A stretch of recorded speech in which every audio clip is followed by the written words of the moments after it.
Sir थोड़ा सा scientific एक अप्रोच लेके चलते हैं। हम चांद पे कई मर्तबा बहुत सारे कंट्रीज जा चुकी हैं, तो अगर जीवन है दूसरे डिफरेंट प्लैनेट्स पे भी, तो क्या इतने सूक्ष्म जगत की दुनिया है वहाँ एक्टिव कि हमें कभी कुछ दिखाई नहीं दिया, रोबोट्स भी गए कभी कुछ नहीं मिला। तो चांद पे अगर जीवन है और वहाँ से ऊर्जाएं भी यहाँ जन्म ले रही हैं, तो कहीं कुछ तो हमें क्लू मिलता है, या सूक्ष्म जगत के लिए हमारे पास आंखें ही नहीं है।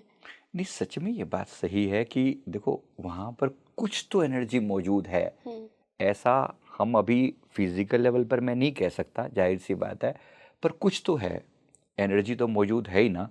चांद का एक एग्जांपल है, क्योंकि हम वहाँ पर जा चुके जा हैं। चुके हैं। ऐसे ही ब्रह्मलोक है, विष्णुलोक है, सुनते तो आए हैं कम से कम। हम्म।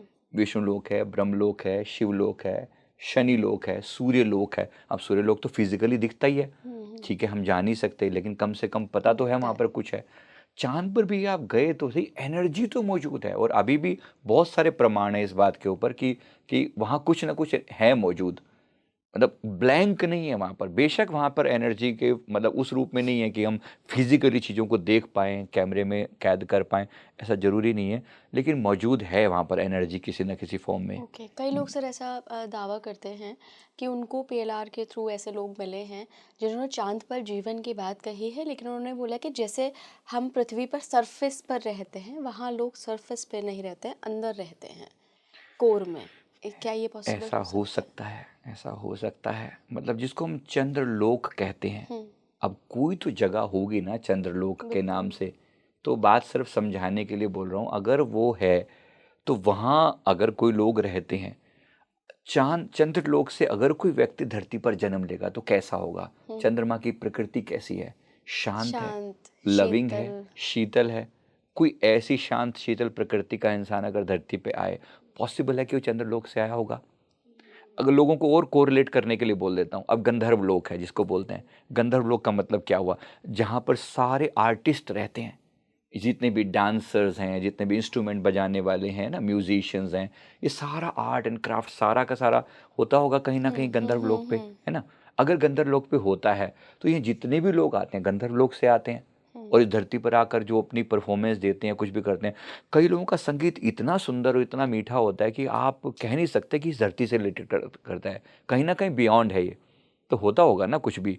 इनको हम यही कह सकते हैं कि ये किसी ऊंचे लोक से आई हुई धुन है। लता मंगेशकर जी की आवाज़ हम सबने सुनी है, स्वर कोकिला ऐसे नहीं कहा जाता था। कितने ही उनके ऐसे जो क्लासिकल सॉन्ग्स हैं आज भी आपको मंत्रमुग्ध कर दें और आपको डीप मेडिटेशन में ले जाने में समर्थ हैं वो।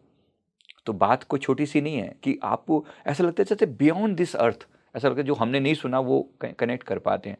बस इसी को हम समझो, ये स्टार सीड का कंसेप्ट है कि वहाँ की कोई ऊर्जा यहाँ पर आई है और अपने इस धरती पर अपना कार्यकाल पूरा करके एक संदेश देकर फाइनली वापस अपने उसी जगह कर जाकर लीन हो गई, मर्ज हो गई अपने उसमें। ये है स्टार सीड का बेस कंसेप्ट। बिल्कुल। मैं ऐसे कई लोगों को जानती हूँ। एक बहुत नोन एनजीओ है गुड़गांव में, वो वृद्धों की सेवा करते हैं, गायों की सेवा करते हैं।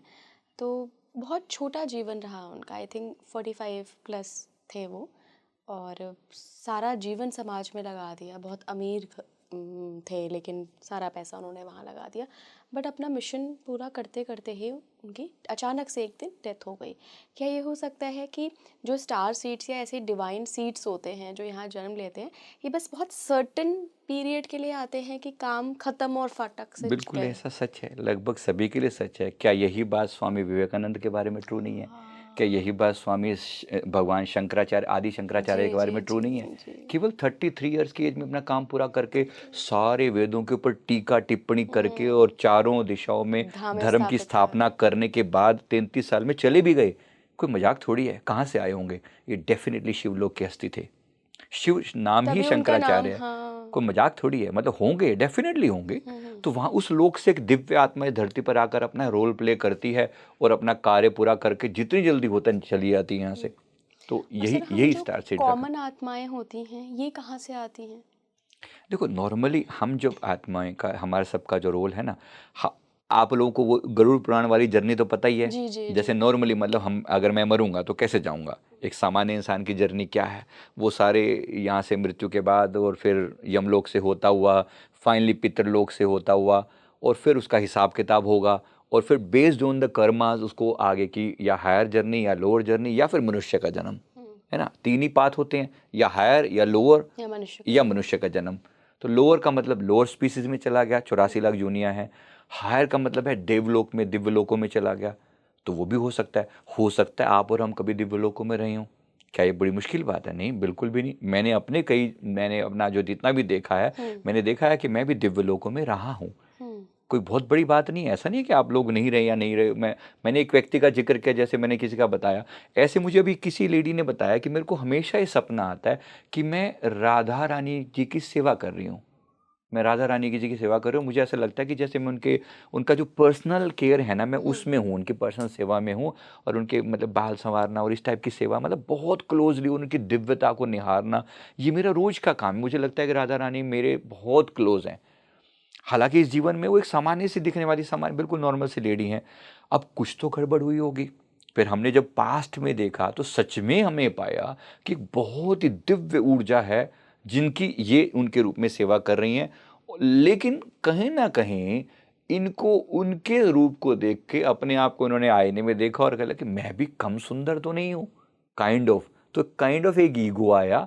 उस ईगो की वजह से इनको इस धरती पर फॉलन एंजल की तरह से उतारा गया कि तुम थोड़े समय जाओ और धरती पर फिर से अपने ईगो को डिस्ट्रॉय करके पुनर्स्थापना करने के लिए फिर से आओ।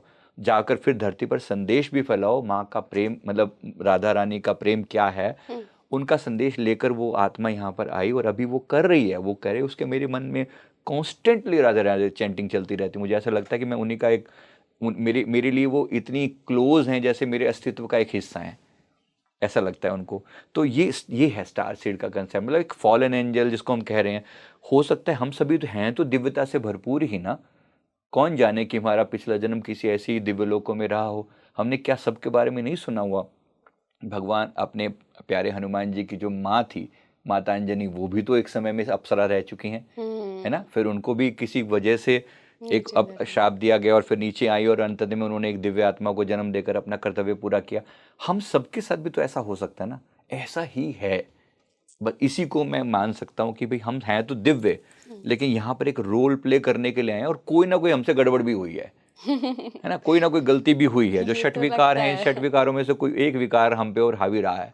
तो काम, लगता क्रोध, है। लोभ, मोह, अहंकार, ईर्ष्या, तृष्णा, अगर हमने इनको नहीं जीता, फिर किसी भी हायर लोक में जाकर फिर डाउनफॉल हो सकता है।